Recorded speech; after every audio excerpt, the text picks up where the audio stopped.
ఓ ప్రభు నీవే ధన్యుడవు, ఓ ప్రభు నీవే ధన్యుడవు. సృష్టి నిన్ను స్తుతించును, నీ యోగ్యతను బట్టి ఉల్లాసించుచున్నది. అద్భుతము నీ సంకల్పం, ఉల్లాసించుచున్నది.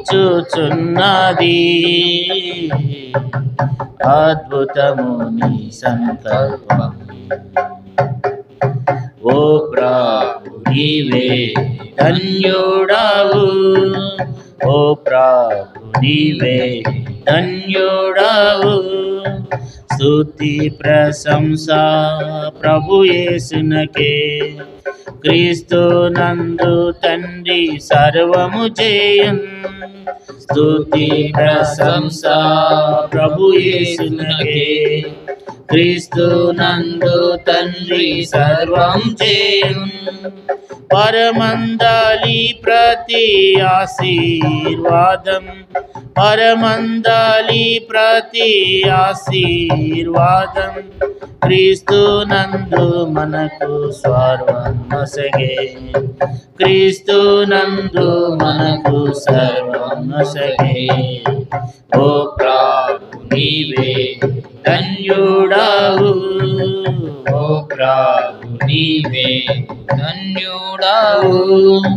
జగత్తు పునాది వేయకమునుపే ఏర్పరచుకొనే మనలను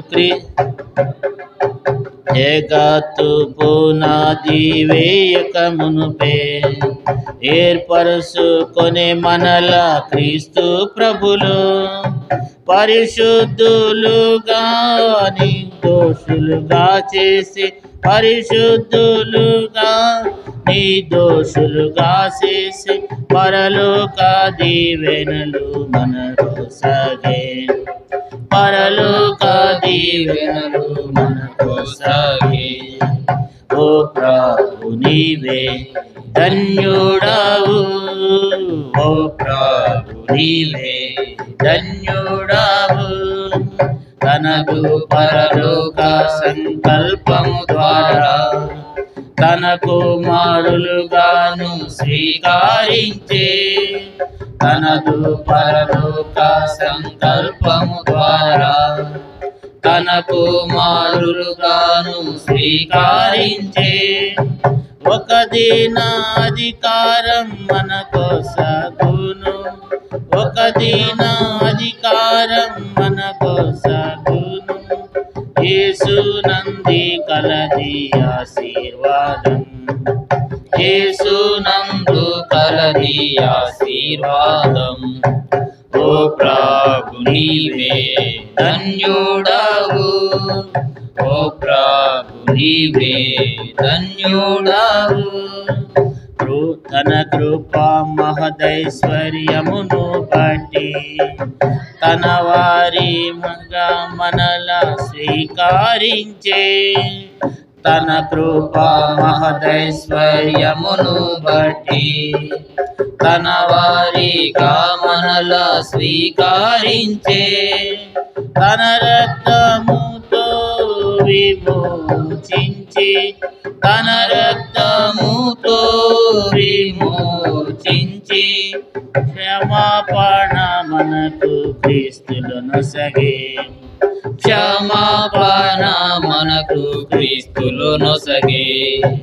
ఓ ప్రభు నీవే ధన్యుడవు, ఓ ప్రభు నీవే ధన్యుడవు.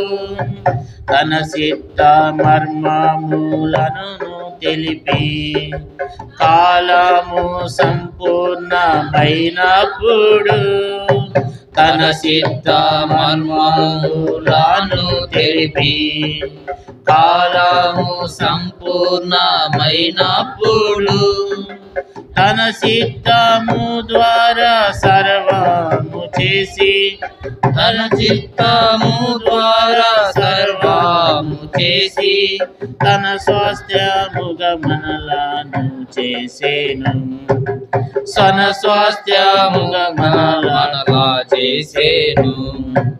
ఓ ప్రభు నీవే ధన్యుడవు, ఓ ప్రభు నీవే ధన్యుడవు. సృష్టి నిన్ను స్తుతించును నీ యోగ్యతను బట్టి ఉల్లాసించుచున్నది అద్భుతము నీ సంకల్పం ఉల్లాసించుచున్నది అద్భుతము నీ సంకల్పం. ఓ ప్రభు నీవే ధన్యుడవు, ఓ ప్రభు నీవే ధన్యుడవు.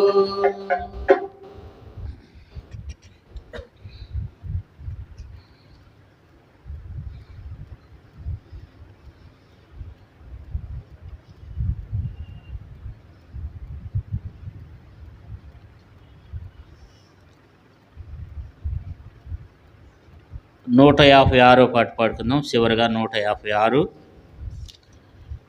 పాత బడవస్కంలో 154, కొత్త బడవస్కంలో 156, పాత బడవస్కంలో 154.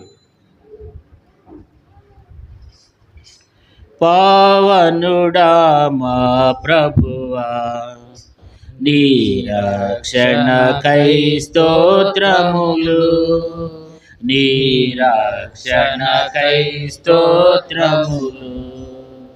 పావనుడా మా ప్రభువా నీ రక్షణకై స్తోత్రములు, నీ రక్షణకై స్తోత్రములు.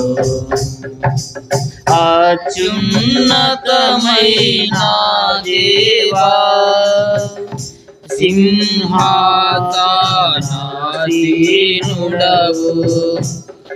అత్యున్నతమైన దేవా సింహాసనాసీనుడవు.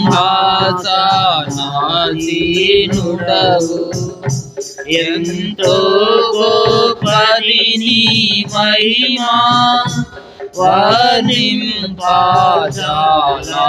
నేను. ఎంతో గొప్పది నీ మహిమా వర్ణింపజాలను నేను. మా ప్రభువా నీ రక్షణకై స్తోత్రములు, నీ రక్షణకై స్తోత్రములు. పాపపు దుష్టుతో పడి చెడినా ఈ పాపిని కరుణించితివి. పాపు దుష్టుతో పడి చెడినా ఈ పాపిని కరుణించితివి. నా పాపపు డాగులు కడిగి పరిశుద్ధుని చేసిన నిపుడా. నా పాపపు డాగులు కడిగి పరిశుద్ధుని చేసిన నిపుడా. మా ప్రభువా నీ రక్షణకై స్తోత్రములు, నీ రక్షణకై స్తోత్రములు. అపవిత్రమగు పెదవులతో కపటముగా జీవించితిని. అపవిత్రమగు పెదవులతో కపటముగా జీవించితిని అపరాధి నోటిని తెరచి స్తుతి గీతమును సగిన ప్రభువా అపరాధి నోటిని తెరచి స్తుతి గీతమును సగిన ప్రభువా వనుడా మా ప్రభువా నీ రక్షణకై స్తోత్రములు నీ రక్షణకై స్తోత్రములు నీ క్రయధనమధికము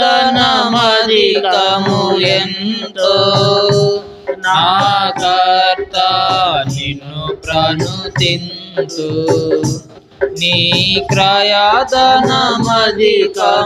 ఎంతో నా కర్త నిన్ను ప్రణుతింతు నాకందరి కంటే కనుడా ఓ కల్వరి నాదాయేసు నాకందరి కంటే కనుడా ఓ కల్వరి నాదాయేసు వనుడా ప్రభువా నీ రక్షణకై స్తోత్రములు నీ రక్షణకై స్తోత్రములు మా పరతును ప్రభు యేసు మహదానందముతో నిరతం మహిమా పరతును ప్రభు యేసు మహాదానందము నిరతం ఉన్నతుడా ప్రభు నిన్ను మహిమాలో రాధించెదను మహోన్నతుడా ప్రభు నిన్ను మహిమాలో ఆరాధించు పావనుడా మా ప్రభువా నీ రక్షణకై స్తోత్రములు నీ రక్షణకై స్తోత్రములు నా కన్నులతో నిన్ను చూచెదను ఆకాశమున దూతల మధ్య నా కన్నులతో నిన్ను చూచెదను ఆకాశమున దూతల మధ్య రక్షక త్వరగారము అక్షయుడా నీకే స్తుతులు రక్షక త్వరగారము అక్షయుడా నీకే స్తుతులు పావనుడా మా ప్రభువా నీ రక్షణకై స్తోత్రములు నీ రక్షణకై స్తోత్రములు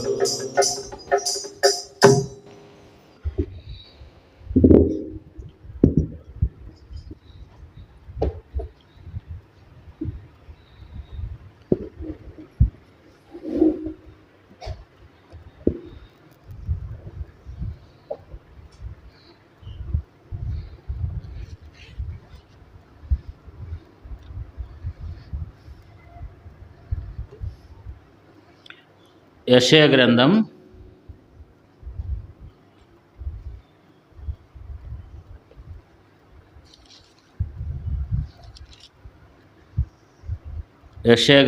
6వ అధ్యాయము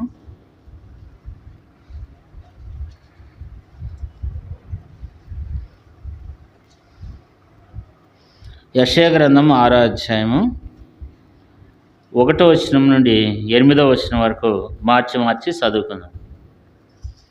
యెషయా గ్రంథం 6వ అధ్యాయము 1వ వచనం నుండి 8వ వచనం వరకు మార్చి చదువుకుందాం. రాజైన ఉజ్జియా మృతి పొందిన సంవత్సరమున అత్యున్నతమైన సింహాసనమందు ప్రభువు ఆసీనుడై ఉండగా నేను సూచితిని. ఆయన సొక్కాయి అంచులు దేవాలయమును నిండుకొనెను.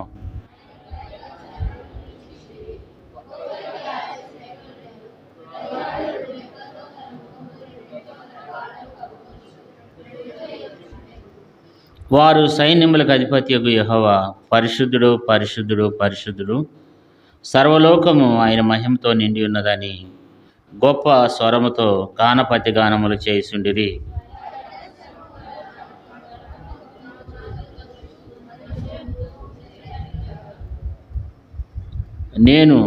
అయ్యో నేను అపవిత్రమైన పెదవులు గలవాడను, అపవిత్రమైన పెదవులు గల జనుల మధ్యను నివసించేవాడను. నేను నశించితిని, రాజును సైన్యములకు అధిపతినగు యెహోవాను నేను కనులారా చూచితిని అనుకుంటుని.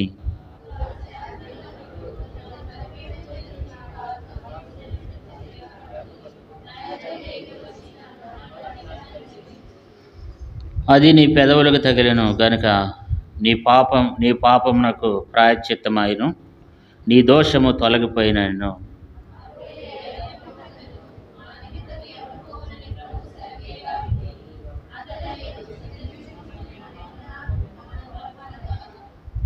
దేవుడి మాటల ద్వారా మనతో మాట్లాడి సహాయం చేయను గాక. పరలోక రాజ్యంలో దేవుణ్ణి ఆరాధిస్తూ ఉన్నారు, పరలోక రాజ్యంలో దేవుణ్ణి స్తుతిస్తూ ఉన్నారు. అక్కడ ఎంతమంది ఆరాధిస్తున్నారంట? రాజు అయిన ఉజ్జియా దినాల్లో, ఉజ్జియా అనేటువంటి ఒక మంచి రాజు. బైబిల్లో చాలామంది మంచి రాజులు ఉన్నారు, చెడ్డ రాజులు ఉన్నారు. అలాగే ఉజ్జియా కూడా ఒక మంచి రాజు అన్నమాట. ఆ రాజు, ఉజ్జియా రాజు మృతి పొందిన సంవత్సరమున అత్యున్నతమైన సింహాసనమందు ప్రభువు ఆసీనుడై ఉండగా నేను సూచితిని అని. మరి యెషయా భక్తునికి, యెషయా ప్రవర్తకు ఒక దర్శనం కలిగింది. ఆ దర్శనం ఏంటంటే, రాజైన ఉజ్జియా చనిపోయినటువంటి ఆ సంవత్సరమున తనకు ఒక దర్శనం కలిగిందంట. ఆ దర్శనం ఏంటంటే, మరి సింహాసనం మీద ప్రభువు ఆసీనుడై ఉండగా నేను సూచితిని, ఆయన సొక్కాయి అంచులు దేవాలయమునకు నిండుకొని ఉండునని చెప్తూ వచ్చినాడు. మరి ఆ దర్శనంలో తను చూసింది ఏంటంటే, అక్కడ జరుగుతున్నటువంటి విషయాలన్నీ చూస్తూ వచ్చినాడు. పరలోక రాజ్యంలో ఏ రీతిగా వాళ్ళు ఆరాధిస్తున్నారో, ఏ రీతిగా వాళ్ళు స్తుతిస్తున్నారో అనేది అక్కడ చూస్తూ వచ్చినాడు.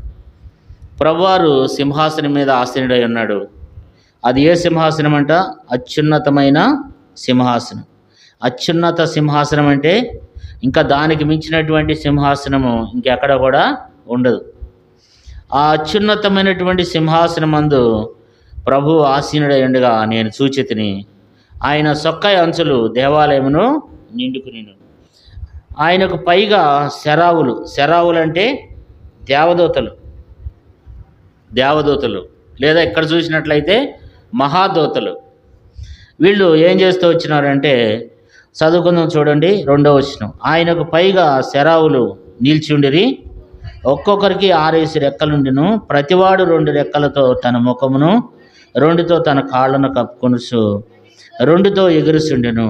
ఇక మనం చూసినట్లయితే మరి అక్కడ రాయబడిన మాట ఏంటంటే, ఆయనకు పైగా శరావులు మహాదూతలు నిల్చుండి ఒక్కొక్కరికి 6 రెక్కలు ఉన్నాయంట.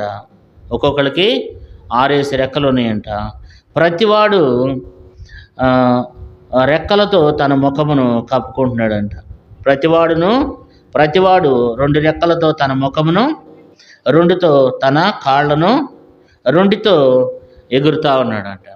కాబట్టి 2 రెక్కలు తన ముఖాన్ని కప్పుకుంటున్నారు, 2తో కాళ్ళు కప్పుకుంటున్నారు, 2 రెక్కలతో వాళ్ళు ఎగురుతున్నారంట.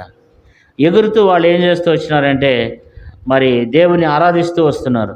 ఏమని ఆరాధిస్తున్నారంటే, వారు సైన్యములకు అధిపతియగు యెహోవా పరిశుద్ధుడు పరిశుద్ధుడు పరిశుద్ధుడు, సర్వలోకము ఆయన మహిమతో నిండి ఉన్నదని గొప్ప స్వరంతో గాన ప్రతిగానములు చేసుండిరి. కాబట్టి దేవుని వాళ్ళు గొప్ప స్వరముతో గాన ప్రతిగానములు చేస్తూ వస్తున్నారు. కాబట్టి అక్కడ 6 దూతలు ఉన్నారు. 6 దూతల్లో మరి ఒక్కొక్కరికి వాళ్ళకి అక్కడ మరి దూతలు ఉన్నారు. వారికి ఒక్కొక్కరికి 6 రెక్కలు ఉన్నాయి. 2 రెక్కలతో తన ముఖాన్ని, 2 రెక్కలతో తన కాళ్ళను, 2 రెక్కలతో వాళ్ళు ఎగురుతూ దేవుణ్ణి స్తుతిస్తూ ఉన్నారన్నమాట. కాబట్టి వాళ్ళు దేవుని ఎంతగానో ఘనపరుస్తూ వస్తున్నారు. దేవుని వారు ఎంతో మహింపరుస్తూ వస్తున్నారు. దేవుని వారు ఎంతో ఆరాధిస్తున్నారు. ఏమని ఆరాధిస్తున్నారంటే పరిశుద్ధుడు పరిశుద్ధుడు పరిశుద్ధుడు అని చెప్పి సర్వలోకం ఆయన మహిమతో నిండి ఉన్నదని గొప్ప స్వరంతో గాన ప్రతిగానములు చేస్తున్నారంట. కాబట్టి గొప్ప స్వరం ఇక్కడ అంటే ఈ మాట మనకు దేనికి జ్ఞాపకం చేస్తుందంటే ఇక్కడున్న మనం కూడా దేవుని ఆరాధించాలి, గొప్ప స్వరంతో దేవుణ్ణి స్తుతించాలి, దేవుణ్ణి ఘనపరచాలి, దేవుని మహింపరచాలి. మనం చేస్తున్నటువంటి ఆరాధన మన పక్కవారికి వినపడాలి, ఇతరులకు వినపడాలి. వాళ్ళు ఆరాధన చేస్తుంటే ఎట్లా ఆరాధన చేస్తున్నారంట? గాన ప్రతిగానములు చేస్తున్నారంట. గొప్ప స్వరంతో వాళ్ళు ఏం చేస్తున్నారంటే దేవుణ్ణి మహింపరుస్తున్నారు కదా. పాటలు పాడే విషయంలో వాళ్ళు దేవుని మహింపరుస్తున్నారు, ఆరాధించే విషయంలో దేవుణ్ణి మహింపరుస్తున్నారు. గొప్ప స్వరంతో వారు గాన ప్రతిగానములు చేస్తూ ఉన్నారంట. దేవుని ఎంతగానో వారు స్తుతిస్తూ ఉన్నారు. వారు ఆరాధన చేస్తుంటే వారి కంఠ స్వరం వలన గడప కమ్ముల పునాదులు కదులుసు మందిరము ధూపం చేత నిండుగా. అంటే వారు ఆరాధిస్తుంటే గడప యొక్క పునాదులుగా గుమ్మం కదులుతూ ఉందంట. అంతగా వాళ్ళు దేవుని ఆరాధిస్తూ ఉన్నారు, అంతగా వారు దేవుని స్తుతిస్తున్నారు. వారి కంఠ స్వరం వలన గడప కమ్మిల పునాదులు కదులుస్తున్నాయంట. కాబట్టి అంతగా వాళ్ళు బిగ్గరగా ఆరాధన చేస్తున్నారు. అంతగా ఒకే స్వరంతో, ఏక స్వరంతో వాళ్ళు దేవుని బిగ్గరగా దేవుణ్ణి ఆరాధిస్తున్నారు, దేవుని వారు స్తుతిస్తూ ఉన్నారు. కాబట్టి ఈ భూమి మీద ఉన్న నీవునే మనం కూడా దేవుని ఆ రీతిగా స్తుతించే వారంగా ఉండాలి, దేవుని ఘనపరిచే వారంగా ఉండాలి. గొప్ప స్వరంతో మనము దేవుణ్ణి మహింపరిచే బిడ్డలంగా ఉండాలి. మన స్వరం అనేది దేవునికి వినపడాలి, మన మాట అనేది దేవునికి వినపడాలి. దేవుడు అదే కోరుకుంటున్నాడు మనలో నుండి. దేవుడు నీ స్వరం వినాలని దేవుడు ఆశపడుతున్నాడు. నీదే గొంతుకన్నా కానీ కొంతమంది స్పష్టంగా, కొంతమంది గొంతుక బాగుంటుంది, కొంతమంది పీల గొంతుకుంటుంది, కొంతమంది గొంతుక మెల్లగా ఉంటుంది, రకరకాల స్వరాలు ఉంటాయి. కొంతమంది మాట్లాడుతుంటే అది ఆడ మగ అనేది కూడా తెలియకుండా ఉంటుంది స్వరం అనేది. ఎట్లున్నా సరే దేవునికి ఇష్టమే. ఎట్లున్నా నీ స్వరం ఎట్లున్నా సరే నీ స్వరం అనేది దేవునికి ఇష్టమే. నీ స్వరం అనేది దేవునికి అది అంగీకారమే. దేవుడు దాన్ని వినాలని కోరుతున్నాడు. అందుకని పరమగీతంలో 2వ అధ్యాయంలో, పరమగీతము గ్రంథం చూడండి, పరమగీతంలో 2వ అధ్యాయము 14వ వచనం. పరమగీతంలో 2:14. బండ సందుల్లో ఎగురు నా పావురమా, బేటి బేటిలను ఆశ్రయించు నా పావురమా, నీ స్వరము మధురము, నీ ముఖం మనోకరము, నీ ముఖము నాకు కనబడనిమ్ము, నీ స్వరము నాకు వినబడనిమ్ము. అంటే దేవుడు మన స్వరాన్ని వినాలని, మన ముఖాన్ని చూడాలని దేవుడు కోరుకుంటున్నాడు. కాబట్టి ఆరాధించాలి, దేవుడిని ఆరాధించే వాళ్ళు దేవుడు అంటున్నాడు. కాబట్టి దేవుడు అంటున్నాడు, నీ స్వరము మధురము, నీ ముఖము మనోకరము, నీ ముఖము నాకు కనబడనిమ్ము, నీ స్వరము నాకు వినబడనిమ్ము అంటున్నాడు. అంటే దేవుడు ఆ పావురం యొక్క స్వరాన్ని వినాలని దేవుడు కోరుకుంటున్నాడు. అది ఎవరో కాదు, మనమే, నీవే. కాబట్టి గొప్ప స్వరంతో దేవుని ఆరాధించాలి, దేవుని స్తుతించాలి. వాళ్ళు కూడా ఆ రీతిగా యెషయా గ్రంథంలో వాళ్ళు దేవుని అంతగా ఆరాధిస్తూ వచ్చినారు, దేవుని వాళ్ళు ఘనపరుస్తూ వచ్చినారు, దేవుని వాళ్ళు ఎంతో మహింపరుస్తూ వచ్చినాడు. దేవుడు కూడా కోరుకునేది ఏంటంటే నీ స్వరం వినాలని దేవుడు ఆశపడుతున్నాడు అనమాట. నీ స్వరం వినాలని, నీ ముఖం చూడాలని దేవుడు ఆశపడుతున్నాడు. ఎందుకంటే ఆ యొక్క స్వరాన్ని దేవుడు ఇష్టపడుతున్నాడు కదా. అందుకని దేవుడు మరి మన యొక్క స్వరాన్ని వినాలని, మన యొక్క గొంతు వినాలని దేవుని యొక్క ఆశ, దేవుని యొక్క అది దేవునికి ఇష్టమైందన్నమాట. కాబట్టి అట్టి దాంతో మనం దేవుని ఆరాధించే వారంగా ఉండాలి, దేవుని ఘనపరిచే బిడలంగా ఉండాలి. దేవుని మహింపరిచే వారంగా ఉండాలి కదా. అలాంటి స్థితిలో నీవునే మనం కూడా లోకాసు వార్తలో వారు దేవుని ఆరాధించారు. లోకాసు వార్త 19వ అధ్యాయంలో వాళ్ళు ఎట్లా ఆరాధించారంటే వారు గంభీరమైన స్వరంతో దేవుణ్ణి ఆరాధించినట్లుగా దేవుని వాక్యంలో రాయబడింది. చూడండి 19వ అధ్యాయము లోకాసు వార్త 19వ అధ్యాయము లూకాసు వార్త 19వ అధ్యాయము 38వ వచనం నుండి ప్రభు పేరిట వచ్చు రాజు స్తుతింపబడును గాక, పరలోకమందు సమాధానమును సర్వోన్నతమైన స్థలంలో దేవునికి మహిమ ఉండును గాక అని తాను చూసిన అద్భుతములను గూర్చి మహాశబ్దంతో దేవునికి స్తోత్రము చేయసాగిరి. ఏ శబ్దం అంటే అది మహాశబ్దం కదా. కాబట్టి మన శక్తి కొలది దేవుణ్ణి ఆరాధించే వారంగా ఉండాలి, శక్తి కొలది కదా. కానీ మనం కొన్నిసార్లు ఆరాధన చేస్తాం. ఎట్లా ఆరాధన చేస్తామంటే కనీసం మన పక్క వాళ్ళకు కూడా వినపడదు, మైక్ ఇచ్చినా అంతంత మాత్రమే. అట్లాంటి వారం కాకుండా మరి దేవుని ఆరాధించే బిడ్డలంగా, దేవుని మహింపరిచే బిడ్డలంగా, గొప్ప స్వరంతో దేవుని స్తుతించే వారంగా నీవునే మనం కలిగి ఉండాలని దేవుని వాక్యంలో రాయబడుతొచ్చింది కదా. వారు చూచినటువంటి మేలుని బట్టి, దేవుడు వారి జీవితాల్లో చేసిన మేలుని బట్టి వాళ్ళు ఏం చేస్తూ వచ్చినారు? దేవుణ్ణి 38వ వచనంలో ఏముంది? తాము చూచిన అద్భుతములన్నిటిని గురించి మహాశబ్దంతో దేవుని స్తోత్రం చేయసాగిరి. మహాశబ్దంతో వారి జీవితంలో దేవుడు ఏ అద్భుతాలు అయితే చేస్తూ వచ్చాడో వాటిని బట్టి మహాశబ్దంతో దేవుణ్ణి వాళ్ళు ఆరాధిస్తూ వచ్చినారు అన్నమాట, దేవుని స్తుతిస్తూ వచ్చినారు. ఇంకొక ఆయన ఉన్నాడు చూడండి, దేవుని వాక్యంలో గొప్ప స్వరంతో దేవునికి కృతజ్ఞతాస్తుతులు చెల్లించాడు. లూకాసు వార్త 17వ అధ్యాయము, లూకాసు వార్త 17వ అధ్యాయము 15-16 వచనాలు. వారిలో ఒకడు తనకు స్వస్థత కలుగుట చూచి గొప్ప శబ్దంతో దేవుని మహింపరచుచు తిరిగి వచ్చి ఆయనకు కృతజ్ఞతాస్తుతులు చెల్లించుచు ఆయన పాదముల ఎద్ద పడెను. వాడు సమరీయుడు. ఏ శబ్దం అంట? 16వ వచనంలో ఏ శబ్దం? గొప్ప శబ్దం. ఎంతమంది అట్లా ఆరాధిస్తున్నాం? దేవుడు మనకు చేసిన మేలుని బట్టి, దేవుడు మనకు చూపినటువంటి ప్రేమను బట్టి మనము గొప్ప స్వరంతో దేవుణ్ణి ఆరాధించే వారంగా ఉండాలి. దేవుని మనం ఎంతగానో ఘనపరిచే వారంగా ఉండాలి, దేవుని మహింపరిచే వారంగా ఉండాలి కదా. గొప్ప స్వరంతో వాళ్ళు ఏం చేస్తూ వచ్చినారంటే దేవుణ్ణి మహింపరిచి దేవుణ్ణి వారు ఘనపరుస్తూ వచ్చినాడు అనమాట. దేవుని స్తుతిస్తూ వచ్చినాడు, దేవుణ్ణి ఆరాధిస్తూ వస్తున్నారు. ఆ రీతిగా నీవునే మనం కూడా దేవుని ఆరాధించాలి, దేవుణ్ణి మహింపరచాలి, దేవుని ఘనపరిచి దేవుణ్ణి ఎంతగానో దేవుని గంభీరంగా దేవుని స్తుతించే వారంగా నీవునే మనం కలిగి ఉండాలన్నమాట కదా. కాబట్టి అలాంటి స్వరాన్ని దేవుడు మన యొద్ద నుండి కూడా కోరుకుంటున్నాడు.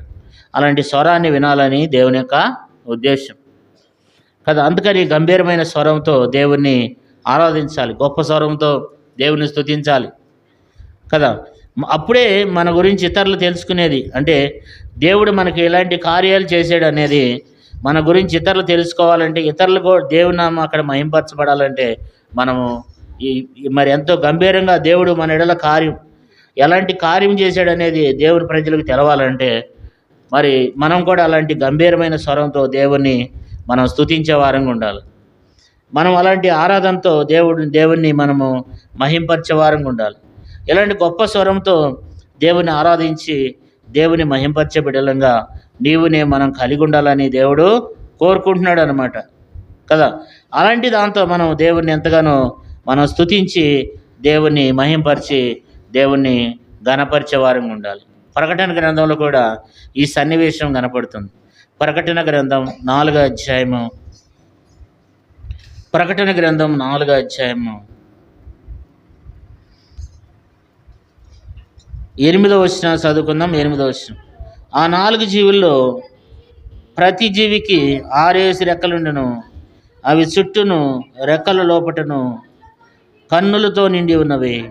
అవి భూత వర్తమాన భవిష్యత్ కాలంలో ఉండు సర్వాధికారి దేవుడు ప్రభు పరిశుద్ధుడు పరిశుద్ధుడు పరిశుద్ధుడు అని మానక రాత్రింబగళ్ళు చెప్పుచుండిరి. కాబట్టి ఇక మనం చూసినట్లయితే వాళ్ళు రాత్రింబగళ్ళు దేవుని వారు ఆరాధిస్తున్నారు అన్నమాట. రాత్రింబగళ్ళు దేవుని స్తుతిస్తున్నారు. వారు పరిశుద్ధుడు పరిశుద్ధుడు పరిశుద్ధుడు అని. ఇటు దర్శనాన్ని 3 సందర్భాల్లో దేవుని వాక్యంలో రాయబడింది. ఒకటి యెషయా గ్రంథం, యెహెజ్కేలు గ్రంథం, ప్రకటన గ్రంథం. వాళ్ళు అక్కడ మరి దేవుని ఎంతో వారు అక్కడ ఆరాధిస్తూ దేవుని వారు ఎంతో ఘనపరుస్తూ వచ్చినారు. దేవుణ్ణి ఎంతో ఘనపరిచి దేవుణ్ణి మహింపరుస్తూ వస్తున్నారు పరలోక రాజ్యంలో కదా. కాబట్టి భూమి మీద ఉన్నటువంటి మనం కూడా దేవుణ్ణి మరి అలాంటి ఆరాధనతో మనం కూడా దేవుణ్ణి ఎంతో ఘనపరిచేవారంగా, దేవుని మహింపరిచేవారంగా మనం ఉండాలనేది దేవుని యొక్క ఉద్దేశం. అందుకని ప్రకటన గ్రంథంలో లేదా యెషయా గ్రంథం 6వ అధ్యాయంలో వాళ్ళు ఏం చేస్తూ వచ్చినారంట, గొప్ప స్వరంతో ప్రతిగానములు చేస్తూ వస్తున్నారు. కాబట్టి మనం గొప్ప స్వరంతో ఆరాధించే బిడ్డలంగా మనం కలిగి ఉండాలి. ఆరాధించాలి. ఆరాధించడానికి ఏం చేయకూడదు, సిగ్గుపడకూడదు కదా. చాలామంది ఆరాధించడానికి ఏం చేస్తాం, సిగ్గుపడతారు అన్నమాట. ఆరాధించడానికి సిగ్గుపడతారు. ఆరాధించాలని ఆశ అందరికీ ఉంటుంది, కానీ కొంతమంది ఆరాధించడానికి ఏం చేస్తారు, సిగ్గుపడతారు అన్నమాట. వాళ్ళకి కొంతమందికి సిగ్గు ఎక్కువ కదండి.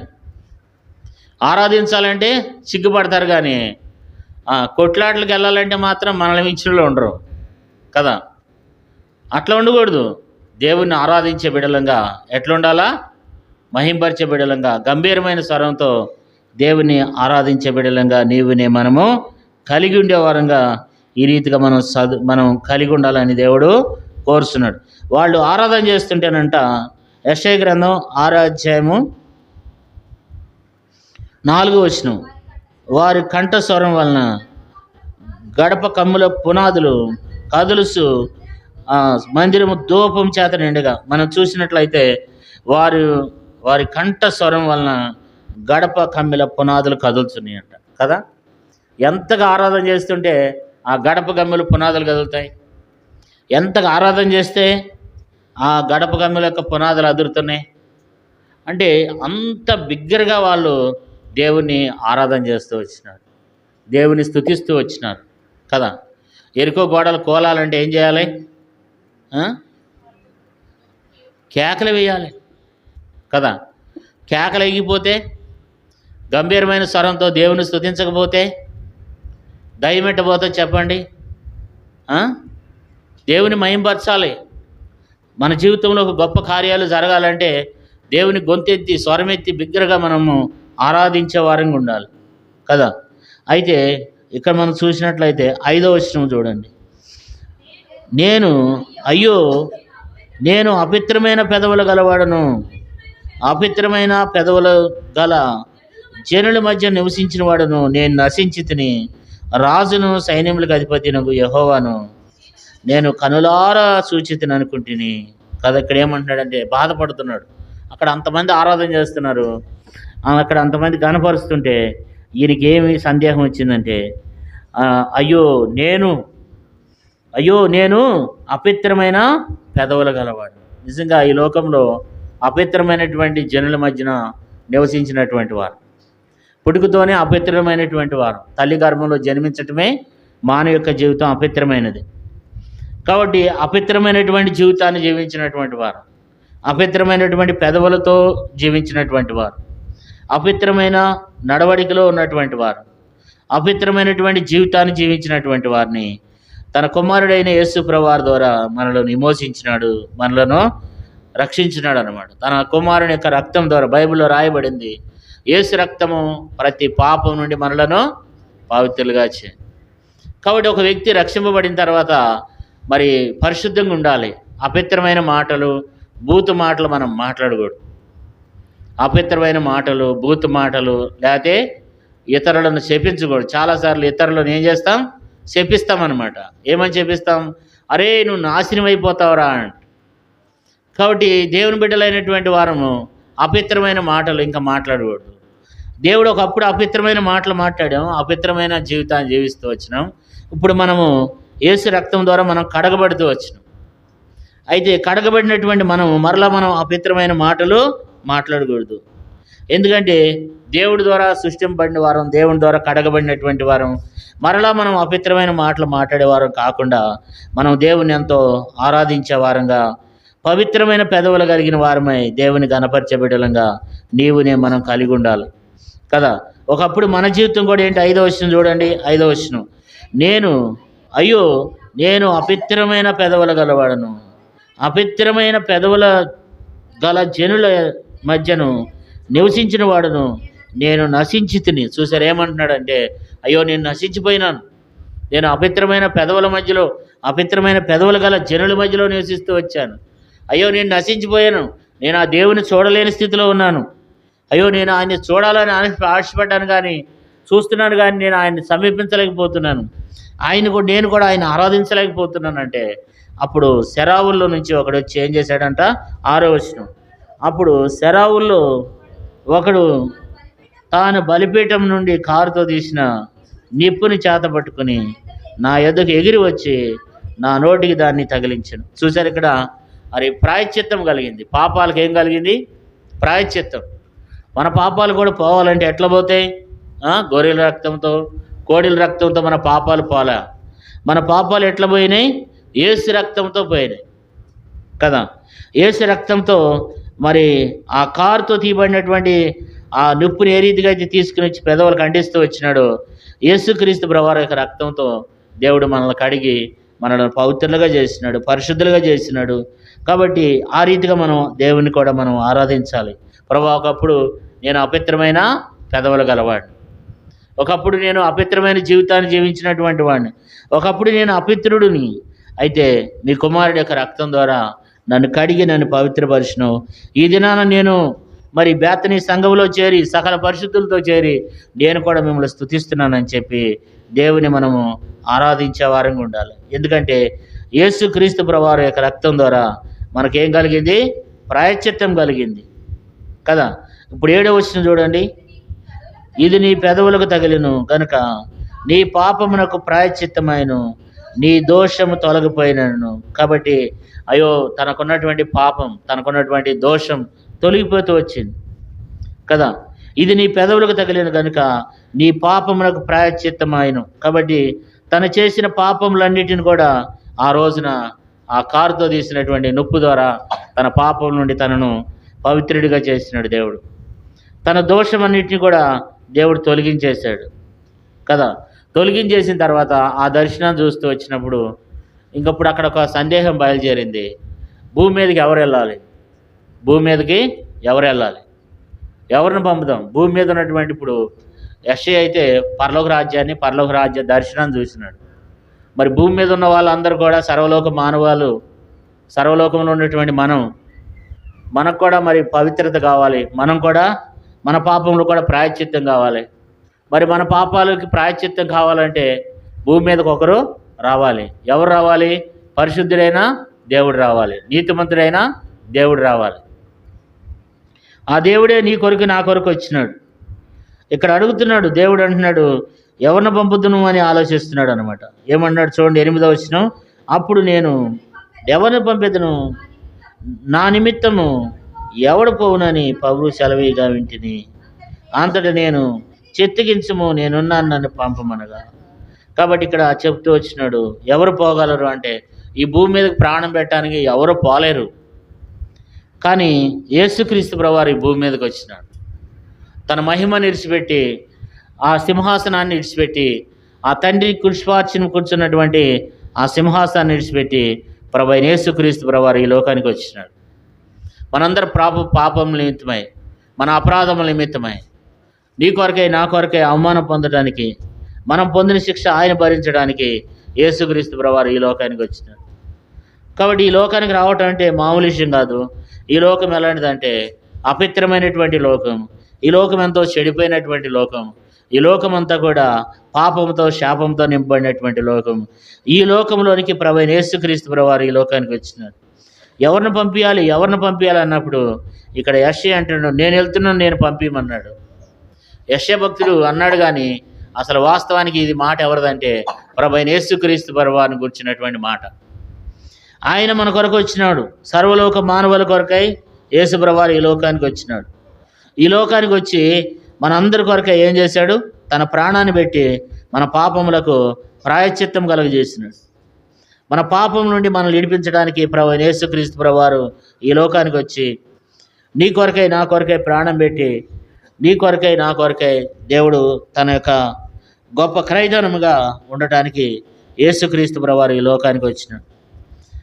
కాబట్టి ఆయన ఈ భూమి మీదకి వచ్చినాడు. అందుకని 13వ వచనంలో రాశాడు చూడండి. 13వ వచనం, మాత్రం ఎడవబడును బడినను అదియు నాశనమగును, సింధూయ వృక్షం నరకబడిన తర్వాత అది మిగిలి ఉండు మొద్దు వలె ఉండును, అట్టి మొద్దు నుండి పరిశుద్ధమైన చిగురు పుట్టును. ఆయన యేసుక్రీస్తు ప్రభువారు.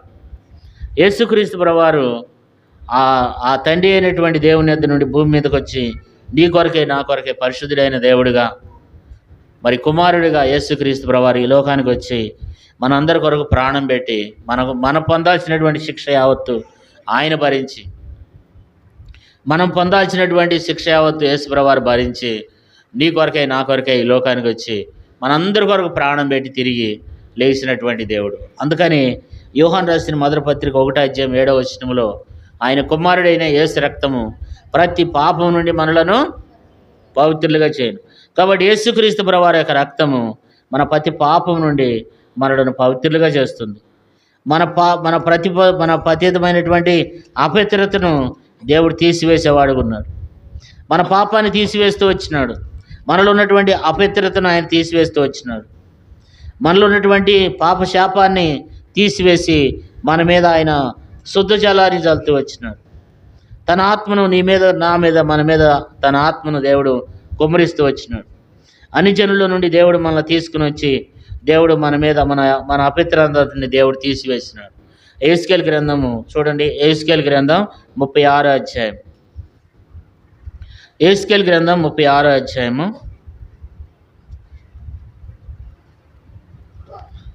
యెహెజ్కేలు గ్రంథం 36వ అధ్యాయము 24వ వచనం.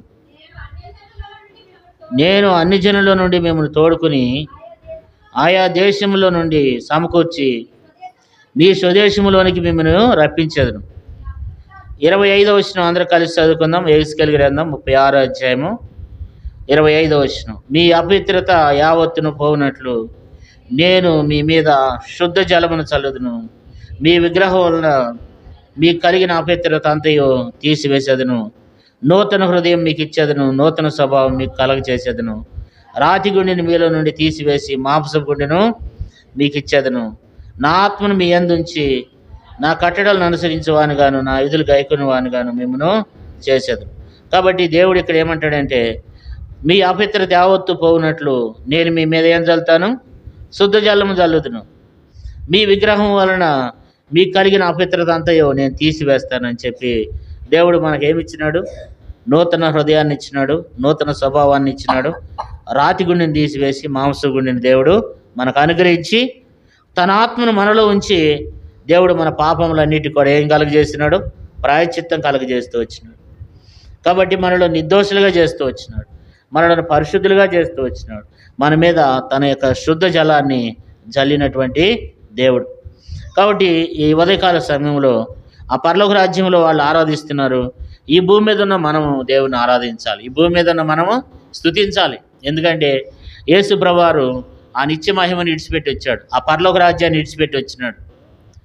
అక్కడ పరలోక రాజ్యంలో ఎవరెవరు ఉంటారు? 24 పెద్దలు, 4 జీవులు, సకల పరిశుద్ధులు, కోటాను కోట్ల దేవదూతలు ఏమైనా ఆరాధన చేస్తున్నారు?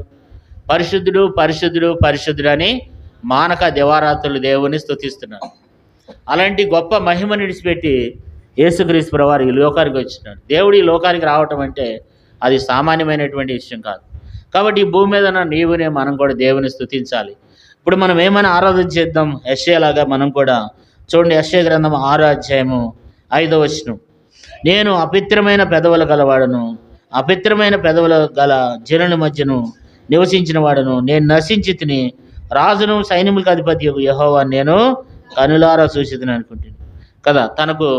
తనకున్నటువంటి ఆ యొక్క అపవిత్రత అంతటిని దేవుడు తీసివేసినాడు. తన పాపముల 7వ వచనంలో నీ పాపములకు కాబట్టి ప్రాయశ్చిత్తం కలిగి తన పెదవులను శుద్ధి చేసినాడు. తన పాపములకు ప్రాయశ్చిత్తం కలిగి దాని దోషమంతా కూడా తొలగిపోయింది. కాబట్టి నీవుని మనం కూడా మన దోషం మన పాపం ఎట్లా పోయింది? యేసుక్రీస్తు ప్రభువారి యొక్క రక్తం ద్వారా, ఆయన యొక్క బలిదానాన్ని ద్వారా, ఆయన కార్చినటువంటి అమూల్యమైన రక్తం ద్వారా మన పాపం నుండి మనం కూడా ఏం చేయబడుతూ వచ్చినాం? పరిశుద్ధులుగా చేయబడుతూ వచ్చినాం.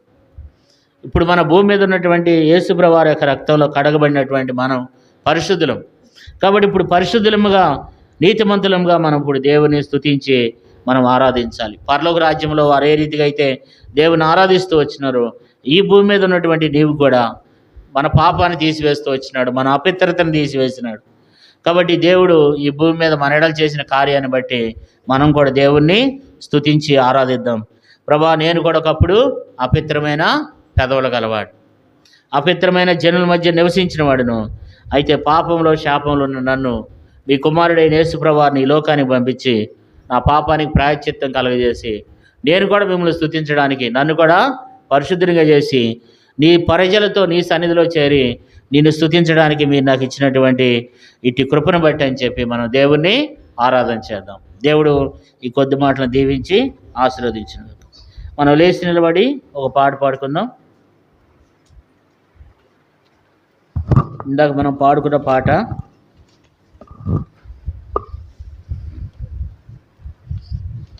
మనం పాడుకున్నాం, ఆ పాట పాడుకుందాం మరొకసారి. సహోదరులు రండి.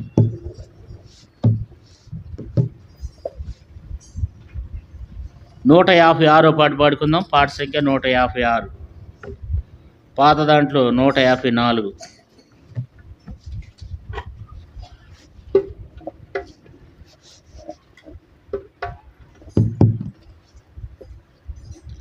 పల్లవి మొదటి 3 చరణాలు పాడుకుందాం. పాట అంత వద్దు, 1 నుండి 3 చరణాలు పాడుకుందాం.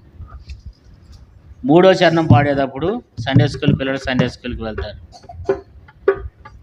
పావనుడా మా ప్రభువా, నీ రక్షణకై స్తోత్రములు, నీ రక్షణకై స్తోత్రములు.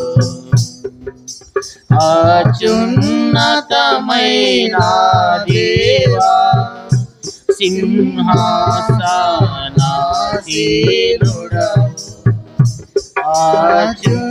అత్యున్నతమైన దేవా, సింహాసనాసీనుడవు. ఎంతో గొప్పది నీ మహిమా, వర్ణింపజాలను నేను. ఎంతో గొప్పది నీ మహిమా, వర్ణింపజాలను నేను. వనుడా మా ప్రభువా, నీ రక్షణకై స్తోత్రములు, నీ రక్షణకై స్తోత్రములు. పాపపు కుష్టుతో చెడి చెడినా ఈ పాపిని కరుణించితివి. పాపపు కుష్టుతో పడి చెడినా ఈ పాపిని కరుణించితివి.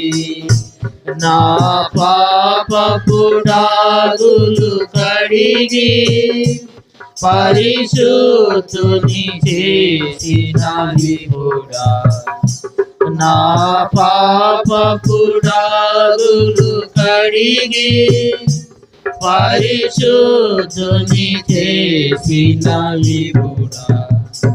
పావనుడా మా ప్రభువా, రక్షణకై స్తోత్రములు, నీ రక్షణకై స్తోత్రములు. అపవిత్రమగు పెదవులతో కపటముగా జీవించితిని. అపవిత్రమగు పెదవులతో కపటముగా జీవించితిని, అపరాధి నోటిని తెరచి స్తుతి గీతమును సగిన ప్రభువా. అపరాధి నోటిని తెరచి స్తుతి గీతమును సగిన ప్రభువా. అవనుడా నా ప్రభువా, రక్షణకై స్తోత్రములు, రక్షణకై స్తోత్రములు. ఈ సమయంలో మొట్టమొదట సండే స్కూల్కి వెళ్ళే సహోదరి ఆరాధించి వెళ్తారు. తర్వాత ఒక సహోదరుడు సహోదరి మార్చి దేవుణ్ణి ఆరాధించారు.